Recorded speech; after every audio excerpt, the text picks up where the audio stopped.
Abra sua Bíblia comigo em Isaías, o capítulo 43. Nós vamos ler esse verso que ele é muito conhecido por nós. É um verso de uma promessa do Senhor, seu povo. Isaías 43, verso 18 e o 19.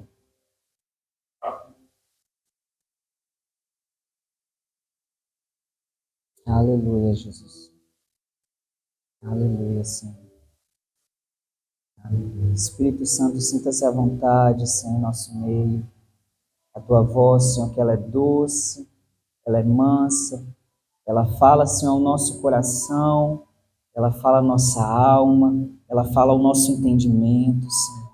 Sinta-se à vontade nesse lugar, Espírito Santo. Toma-nos por inteiro, Senhor. Fala, Senhor, com o teu povo. Fala comigo, Senhor. Ministra aos nossos corações em nome de Jesus. Tens aqui, Senhor, um lugar de honra, Senhor. És desejado nesse lugar. Aleluia, Jesus. Diz assim: não vos lembreis das coisas passadas, nem considereis as antigas. Eis que faço uma coisa nova. Agora sairá a luz. Porventura não percebeis? Eis que porei um caminho no deserto e rios no ermo, ou em outras traduções, rios na terra seca. Esse verso, ele se passa enquanto o povo escolhido de Deus, ele passava por um momento de aprisionamento. Ele passava pelo cativeiro babilônico e eles tinham sido levados cativos da terra deles para a Babilônia. E o Senhor já havia previsto, isso para o povo, já tinha alertado através dos seus profetas, já tinha previsto esse cativeiro. E esse contexto, essa palavra do Senhor, ela vem em meio a todo esse contexto, um contexto de desesperança nacional. Um contexto onde o povo estava subjugado por outra nação, onde o povo estava sendo escravizado, o povo de Deus, o povo de Israel, estava sendo escravizado pelo povo da Babilônia. Estava sendo subjugado por esse povo. E essa é a palavra do Senhor no meio desse cenário de tanta desesperança nacional. O povo já não tinha muita perspectiva. O povo estava sem esperança, o povo estava triste, o povo estava sem algumas coisas que nós vamos, no decorrer do texto, nós vamos entender que são princípios do Senhor, que o Senhor quis restaurar através de todo esse capítulo. Amém? Nós vamos estar aplicando nessa manhã, analisando e aplicando nessa manhã alguns pontos que, como foi uma promessa para o povo de Israel, hoje também é uma promessa para a gente. Amém? E eu quero começar no verso 1 desse capítulo 43. Eu quero começar falando um pouco de origem e identidade. Se eu pudesse colocar um tema nessa ministração de hoje, eu queria colocar o tema de um recomeço. Aquele povo ele estava precisando de um recomeço. Eles estavam escravizados e talvez muitos pensavam que esse era o fim. Então eles precisavam recomeçar. E o Senhor começou a restaurar algumas coisas através dessa fala profética que Isaías libera. E o Senhor começou a trazer à tona de volta a origem e a identidade desse povo. No verso 1, nós podemos ler e diz assim: mas agora sim diz o Senhor, que te criou, ó Jacó, e que te formou, ó Israel.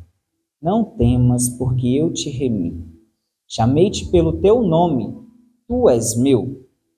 Esse chamei-te pelo teu nome, tu és meu, nós vamos ver isso lá em Gênesis, capítulo 35, 10, que diz: de agora em diante seu nome será Israel. Essa é uma passagem também muito conhecida nossa, onde Jacó está lutando com aquele anjo ele está ali, né, tendo Peniel, aquela luta com o anjo, e então o anjo toca nele e pergunta: o que queres que eu te faça? Né?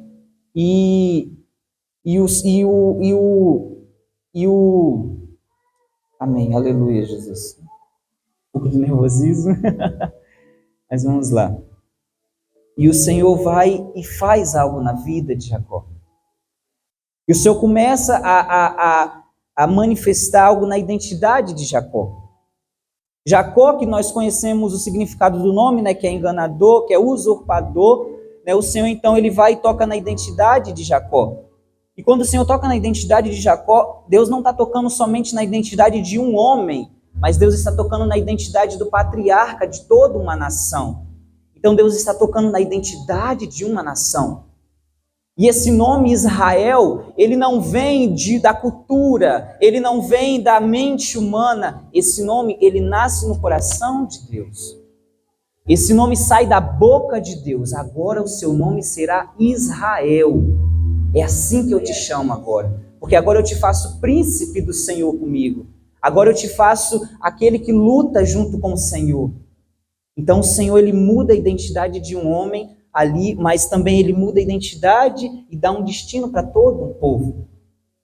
Em um cenário de recomeço, nós precisamos buscar do Senhor a nossa identidade, a nossa real identidade.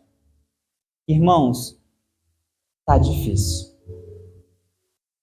Nos dias de hoje, na realidade de hoje, o que nós estamos vendo é essa desconstrução da identidade humana. Essa desconstrução do masculino e do feminino, essa desconstrução da família, essa desconstrução até do cristianismo, do que é ser um cristão, do que é ser um servo do Deus Altíssimo. E hoje nós olhamos para a mídia, nós olhamos para a internet, nós olhamos para o que o mundo está ditando e eles estão desconstruindo a identidade de todo um povo. E nesse momento, é um momento muito propício para que nós venhamos retornar à nossa identidade no Senhor. Uma área que por diversas vezes tem sido atacada pelo inimigo, tem sido influenciada pelo inimigo. E para que nós venhamos viver um recomeço no Senhor, eu falo isso, né, nesse mês de dezembro, é muito propício, porque logo mais nós vamos estar dando feliz ano novo, né, uns aos outros, e celebrando, e recomeçando mais um ano. Mas nós sabemos que, na verdade, é só a mudança de um dia. Não acontece nada demais. Você estava em um dia, você vai passar para o outro dia. Como você passou do dia de ontem para o dia de hoje.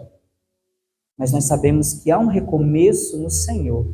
E esse recomeço é algo que o Senhor ele quer realizar dentro de nós, é algo inabalável. É algo que realmente pode trazer novidade de vida. E essa novidade de vida ela tem que começar na nossa identidade. Quando nós entendemos quem nós somos em Deus, quando nós entendemos a nossa identidade no Senhor, nós começamos a viver um recomeço, uma metanoia na nossa forma de pensar e automaticamente na nossa forma de agir, na nossa forma de sentir. Então o Senhor ele deixa claro para o povo, no começo do capítulo: Israel, eu te remi, eu te chamei pelo teu nome, eu te chamei pelo teu nome. O Senhor estava dizendo para aquele povo: eu coloquei o teu nome, eu te batizei com esse nome, eu sei quem você é, eu te dei essa identidade, e você é meu. Você é meu. Por que nós precisamos entender sobre origem e sobre identidade, Eduardo, para viver um recomeço? Porque a identidade nos dá sentido de existência. Sentido de existência. Uma planta, ela é uma planta. Ela tem uma identidade, ela é uma planta. E essa identidade dela dá um sentido de existência. Ela está aí para liberar gás, oxigênio, desculpa, mas eu fugia um pouco das aulas de biologia. Gás, oxigênio, né? Transformar o gás, e é isso aí. As fotossínteses, são tão importantes, fotossíntese. para equilibrar o planeta Terra. Por que a Lua, ela é Lua? E ela tem que ser Lua. Essa é a identidade da Lua. A Lua não pode acordar e falar, agora eu me identifico como Sol. A partir de agora eu quero que me chame de Sol. Porque essa não é a identidade dela. Quando o Senhor, ele cria os luminares no céu, né, de manhã, de dia e de noite, um para governar o dia e outro para governar a noite, o Senhor dá uma identidade. E junto com essa identidade vem um propósito. Nós sabemos o quanto a Lua é importante para a Terra. Tenta tirar a Lua do lugar dela. Tenta fazer com que ela não tenha a identidade dela. Nós vamos ver as nossas marés desreguladas. Nós vamos ver catástrofes começando a acontecer, porque afeta diretamente a nossa realidade também. Então a Lua, ela tem uma identidade. E ela tem que ser aquilo que Deus criou ela para ser. Porque junto com a identidade dela, há o propósito dela aqui na Terra. E por que conosco, nós que somos feituras do Senhor, nós que somos sua imagem e semelhança, por que nós não teríamos uma identidade e um propósito? Por que o Senhor daria identidade e propósito para tudo que existe na face da Terra, no universo? Tudo tem um porquê, nada foi obra do acaso. E por que para mim, por que para você, nós não temos? Nós devemos deixar a vida nos levar. Há uma identidade preparada para nós. Há algo no coração do Pai. E esse algo nós precisamos acessar através da palavra de Deus, através do Espírito Santo de Deus. Nós precisamos acessar e tomar posse dessa nossa identidade no Senhor. Então, identidade, ela nos dá sentido de existência. Eu existo aqui para quê? Por que eu estou nessa terra? Por que eu estou com 23 anos, uma esposa linda, 2 filhos, vivendo em Portugal? Por quê? Por que eu sou cristão? Por que eu sou marido? Por que eu sou homem? Por que eu sou cidadão? Isso está totalmente ligado com a nossa identidade. E aquele povo precisava entender novamente o porquê que eles eram Israel de Deus. O porquê que eles eram povo escolhido do Senhor. Porque aí sim eles começariam a ter respostas, a se reposicionar no Senhor. E a ter respostas para aquela catástrofe que eles estavam passando nacionalmente. E a origem, Eduardo? A origem, ela nos dá sentido de pertencimento. Não é à toa que nós dizemos, né, que esse nosso corpo veio do pó da terra, e do pó da terra ele vai voltar. Esse nosso corpo, essa matéria, ela é constituída do barro da terra, do pó da terra, e quando nós morrermos, vai se deteriorar e vai voltar para o pó da terra. A origem desse corpo é a terra. E para a terra ele vai voltar. Só que nós muitas das vezes nos esquecemos que assim como o Senhor, ele é triuno, nós também somos triunos. Nós temos um corpo, nós somos uma alma e nós temos um espírito. E esse espírito, ele é a partícula de Deus em cada ser humano. Ele é a partícula do Senhor nas nossas vidas. Quando o Senhor, ele monta aquele boneco de barro, aquele homem, aquele boneco de barro, e o Senhor modela aqui, modela ali, põe cabelo, faz o que tem que fazer. O Senhor vê um boneco de barro. E a palavra do Senhor em Gênesis diz o quê? Que o Senhor, ele sopra nas narinas de Adão o fôlego de vida, ele sopra o espírito de vida nas narinas de Adão. E é esse espírito que nós podemos todas as manhãs respirar no Senhor, receber do Senhor. Essa é a nossa origem no Senhor. Tem um versículo, se eu não me engano, é Efésios 3 ou 4, diz que o Senhor nos elegeu nele. Nós fomos gerados nele. Porque quando o Senhor sopra em Adão, o fôlego estava dentro de Deus. O Espírito estava dentro de Deus. E quando Deus abre a boca e sopra, o que estava dentro de Deus passa para Adão. Então tem algo nas nossas vidas que vem diretamente do nosso Pai Celestial. Diretamente da boca de Deus para as nossas vidas. Essa é a nossa origem. Essa é a origem do povo de Deus. Você é meu.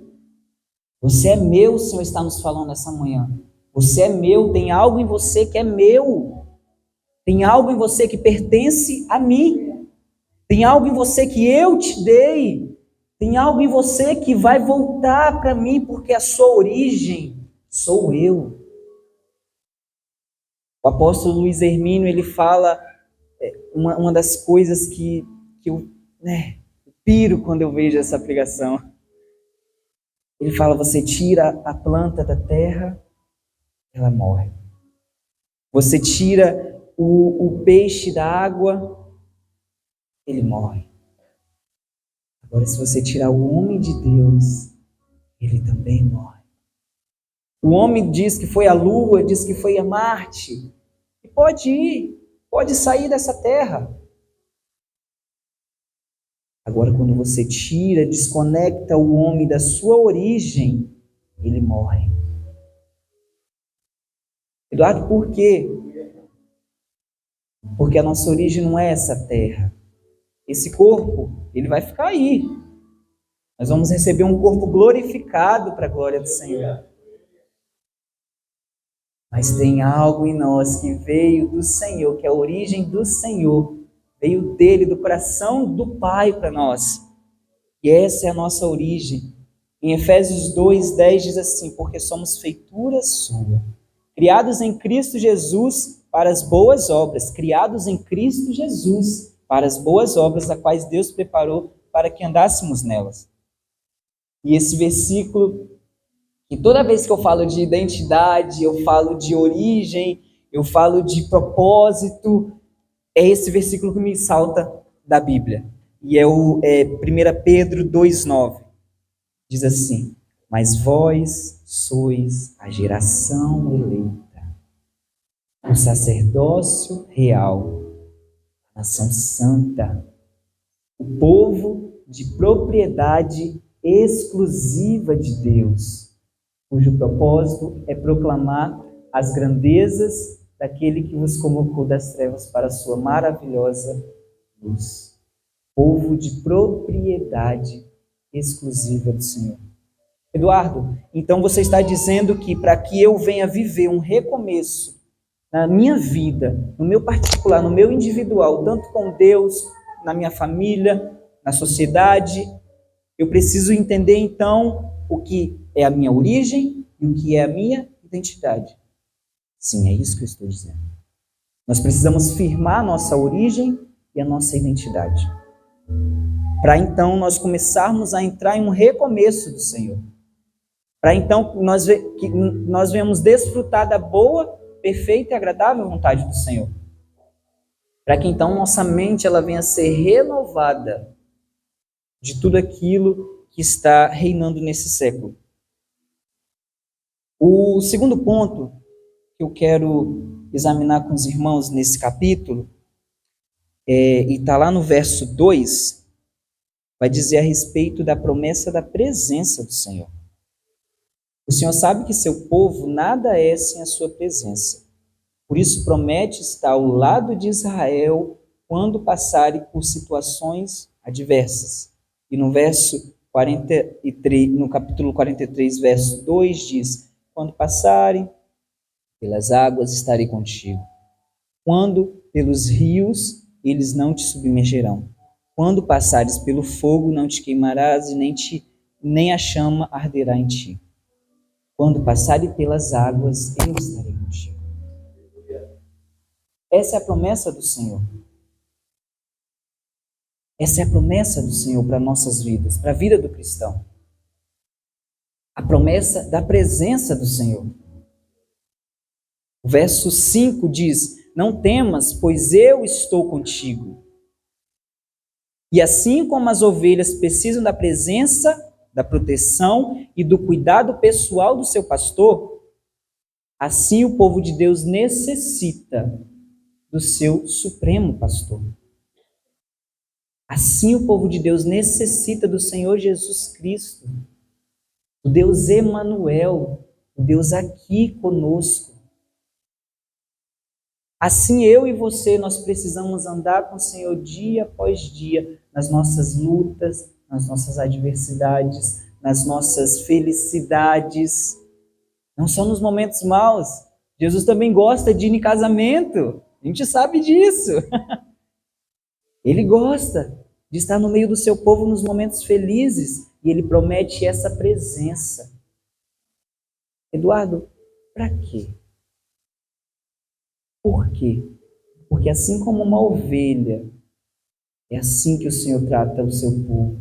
É essa alusão, essa metáfora que o Senhor usa para se referir à igreja. Por quê? Por que não um rebanho de lobo? Rebanho não, né? Matilha? Alcateia? Por que não uma alcateia de lobo? Feroz, cheia do poder de Deus? Porque a ovelha, ela é até um pouquinho burra, né? Ela é muito inocente. Ela é mansa, ela é humilde. Isso lembra muito bem do nosso pastor. E as ovelhas do Senhor, elas têm que ter o cheiro do seu pastor. Elas têm que ter o cuidado pessoal de Jesus. Porque o Senhor Jesus, ele conhece cada ovelhinha do aprisco dele. Ele conhece as nossas individualidades. O Senhor conhece as individualidades do seu povo.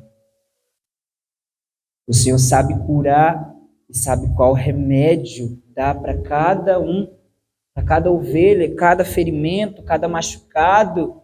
O Senhor sabe quando precisa quebrar uma patinha de umas para ele ficar mais pertinho, não fugir do aprisco. Ou seja, o Senhor sabe nos dar a correção necessária. O Senhor sabe nos dar o alimento, Ele é provedor. Ele sabe nos levar nos pastos verdejantes. Então nós não podemos ser um rebanho sem a liderança do nosso pastor.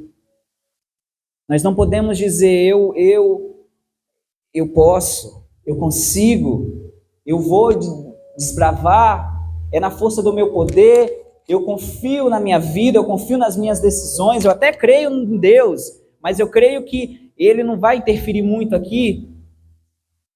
Né? Tem até uma linha, né, que pensa assim, né, que existe sim um Deus, mas Ele abriu mão da humanidade. Ele falou, rapaz, esse negócio está muito ruim, deixa eles tomar as decisões deles, deixa eles fazer o que eles querem, agora eu vou governar, vou reinar aqui no meu universo, e eles ficam para lá. Tem até uma linha, né, de pensamento assim, mas essa linha não é bíblica. Porque é só a gente abrir a palavra do nosso Deus em Salmos 23 e nós vamos entender que o Senhor é o nosso pastor. O Senhor é o nosso pastor. E um pastor que toca nas suas ovelhas. Um pastor que passa o que tem que passar junto com as suas ovelhas. Sabe, irmãos, nós por muitas das vezes não entendemos a presença do Senhor. E nós não desfrutamos como deveríamos desfrutar da presença do Senhor. Sabe, eu lembro do povo de Israel na beira do monte. E eu lembro o Senhor falando assim para Moisés, Moisés, manda esse povo se santificar, porque eu vou descer no monte. Assim como eu falo com você, eu quero falar com o meu povo. Manda eles se santificar, na hora marcada, todo mundo aqui, sobe, eu falo com eles, e a gente se relaciona. E a minha presença, ela se manifesta. Deus, na hora marcada, no dia marcado, ele estava descendo. O povo começa a se assustar, o povo não entende a presença. povo começa, nós vamos morrer.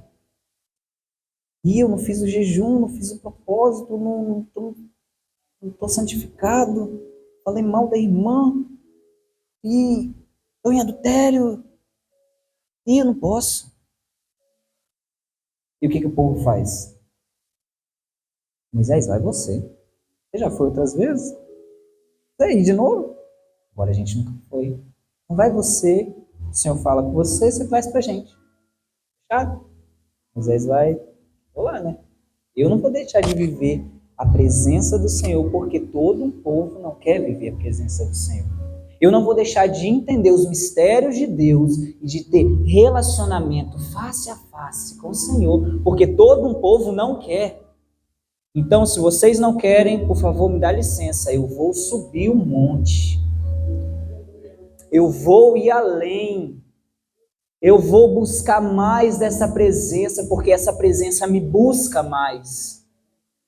Aleluia, Jesus.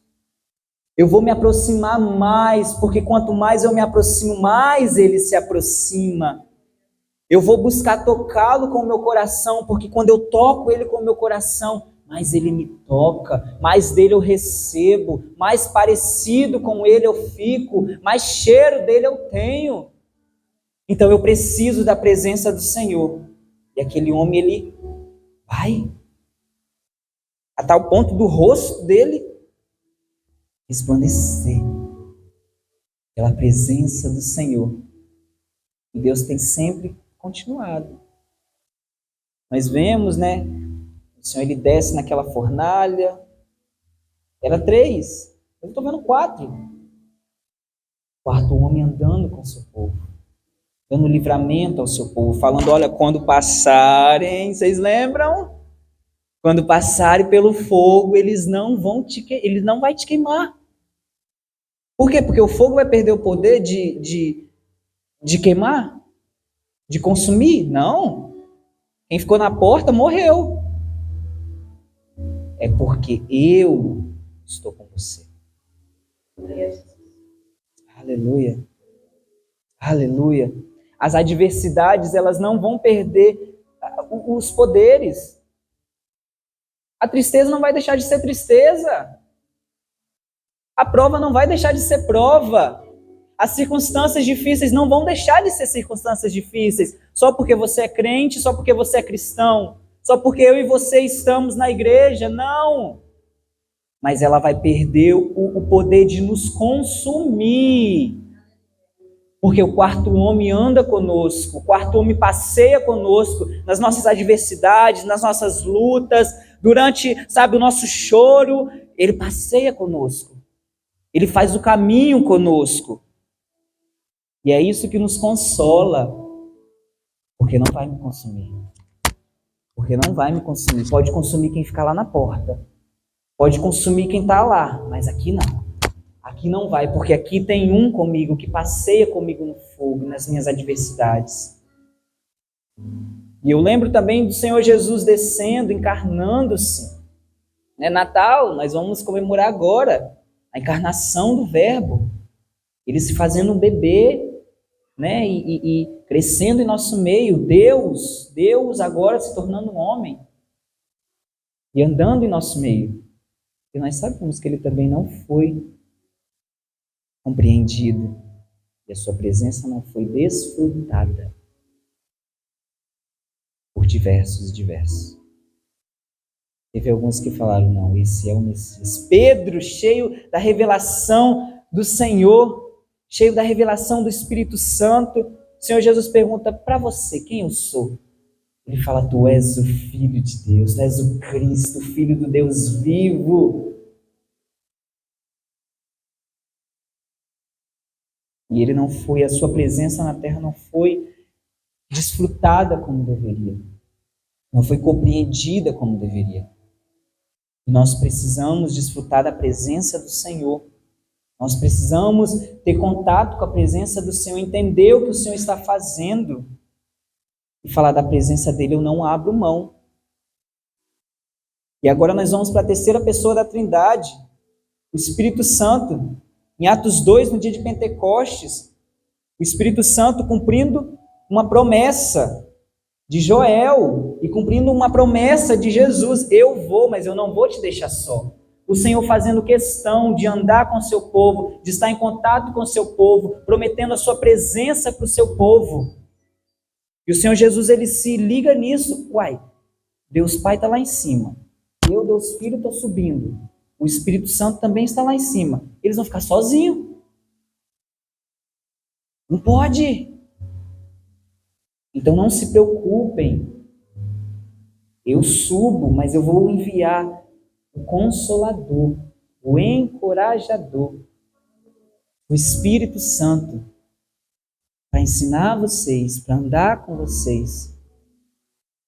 E essa promessa, ela se cumpre em Atos 2. Aquele povo, ele é cheio do poder de Deus.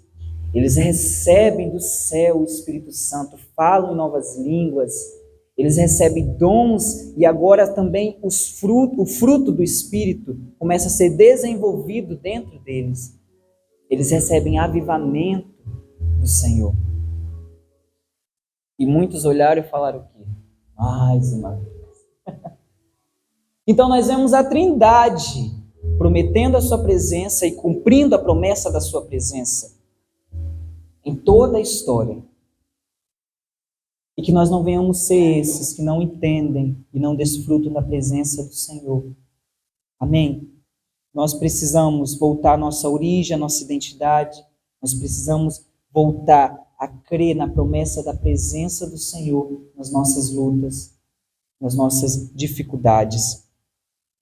E nós precisamos buscar de Deus uma nova realidade. E aqui eu concluo.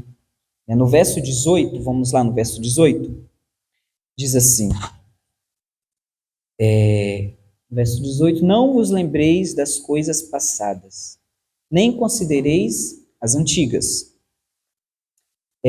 Nesse verso, o Senhor, ele não queria que o povo se esquecesse de tudo que ele tinha realizado. Que coisas passadas, Eduardo? Se a gente ler um pouquinho mais acima, você vai ver que o Senhor está falando sobre o êxodo do Egito. Lembra quando o povo ficou lá no Egito preso, cativo, e o Senhor levantou Moisés e falou, tira o meu povo de lá. E agora o Senhor está falando para eles, não vos lembreis dessas coisas passadas. Só que nós sabemos que a intenção do Senhor não era que eles apagassem essa história da mentalidade deles. Não era que eles deixassem de contar para os seus filhos o que o Senhor fez, tirando eles do Egito, na saída do Egito. Não. Mas era para que eles não se apegassem a tal ponto de abrir mão do que o Senhor tinha para o presente e para o futuro deles. E para que nós venhamos viver um recomeço no Senhor, nós precisamos buscar do Senhor uma nova realidade. Nós precisamos deixar o saudosismo de lado. Nós precisamos deixar, sabe, muitas das vezes, mas antes era assim. Mas antes eu lia a Bíblia e o Senhor falava comigo. Mas antes eu ajoelhava, eu orava 2, 3 horas, eu me derramava. Mas antes era bom. Mas o que o Senhor fez antigamente foi muito bom. Mas o que o Senhor realizou no passado foi muito bom, porque o Senhor tem algo para realizar hoje. E a física diz, 2 corpos não podem ocupar o mesmo espaço no mesmo tempo. Não dá para que a gente segure o passado e queira viver o presente. Segure o passado e queira viver o futuro. Nós precisamos abrir mão de algo e buscar algo, para que nós venhamos buscar algo novo do Senhor. Nessa manhã, igreja, eu creio fielmente que o Senhor tem recomeço para as nossas vidas. Que o Senhor tem uma nova realidade para o seu povo. Aleluia, Jesus. Verso 19. Agora sairá a luz, porventura não a percebeis? E é aí aonde eu chego. É necessário que o povo de Deus tenha visão clara e percepção do que o Senhor tem para realizar hoje, agora mesmo em nossas vidas. É necessário que saibamos discernir o que é promessa e o que nos é realidade. Tem coisas que o Senhor prometeu, para amanhã, como, por exemplo, uma nova Jerusalém, um corpo transformado, como, por exemplo, reinar com Cristo, como, por exemplo, estar na glória com o Senhor, como, por exemplo, até mesmo a grande tribulação. São profecias bíblicas para o tempo futuro, mas tem profecias bíblicas para hoje, tem realidades bíblicas que podem ser cumpridas hoje em nossas vidas, e muitas das vezes nós não temos discernimento, não estamos buscando no Senhor discernir e perceber. Sabe quem a gente está parecendo? Tem aquele paralítico, pastor, é cego, que eu já confundi, de Betesda. Paralítico, né? O Senhor Jesus na frente dele. E ele reclamando.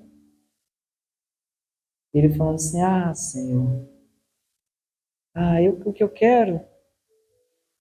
Mas eu não consigo, porque toda hora vem um e vai na minha frente. Eu não consigo porque não tem senha prioritária aqui nesse lugar, não tem preferencial. Estou aqui há 38 anos nessa fila, ninguém me atende, um anjo desce, outro vai e pega a minha vez. Não consigo. E muitas das vezes, eu e você estamos diante do Senhor e não estamos vivendo novas realidades por falta de percepção nossa. Por falta de entendimento nosso, por falta de discernir as estações. É por isso que nós precisamos dessa presença desse Espírito Santo, porque Ele vai nos ensinar, Ele vai nos trazer o discernimento, Ele vai nos trazer a sabedoria, Ele vai falar, ei, é verão, tira essa blusa de frio, Ele vai falar. Porque Ele muda as estações. Ele é Deus de todos os tempos. Ele é Deus de novas realidades. E nós precisamos entender como o nosso Deus trabalha para que nós venhamos estar sintonizados com o coração de Deus. Alinhados com o coração do Senhor. Promessas são para crer e esperar. Eu creio na vinda do Senhor. Amém? Você crê, igreja? Você crê que o Senhor Jesus virá? Que todo olho verá, todo joelho se curvará diante do Senhor. Você crê que o céu se abrirá e o Senhor Jesus virá nas nuvens buscar o seu povo? Essa é a nossa promessa. É a promessa que Ele nos deixou, que Ele vai voltar para buscar o seu povo. E nós assim cremos e assim esperamos com fé no Senhor. Ele vai chegar, a trombeta vai tocar e nós seremos arrebatados aos ares com o Senhor, para nunca mais voltar a essa terra. Essa caída não. É um novo céu, uma nova terra, uma nova realidade no Senhor. Amém? Isso tem que estar firmado no nosso coração. Porque você não está aqui, é uma casa, vamos lá. Não. Ele vem, o Senhor Jesus vem. Essa é a nossa promessa. Isso tem realidade. Tem realidade. E as realidades são para perceber, desfrutar. Nós, muitas das vezes, não estamos desfrutando, porque não estamos percebendo. Aquele paralítico não estava já desfrutando, ele já poderia ter... ele não fala, na Bíblia não fala quanto tempo Jesus ficou ali. Mas já pensou, Jesus ficou ali um tempão. E ele não estava desfrutando já da sua cura? Pensou, Jesus precisou ter um diálogo com aquela mulher samaritana, porque ela não teve a percepção de quem ele era. E um diálogo, e conversa aqui, e Jesus fala, e do marido, né, vigia. E vai falando com ela, e conversa, e daqui a pouco o Senhor vai e revela, e o Senhor vai e mostra, e ela vai, opa, eu percebi, esse é o Messias.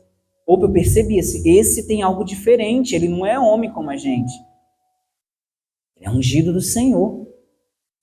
E aí, então, ela desfruta da água que o Senhor pôde dar a ela, da presença do Senhor. Então, tem uma realidade preparada para a gente.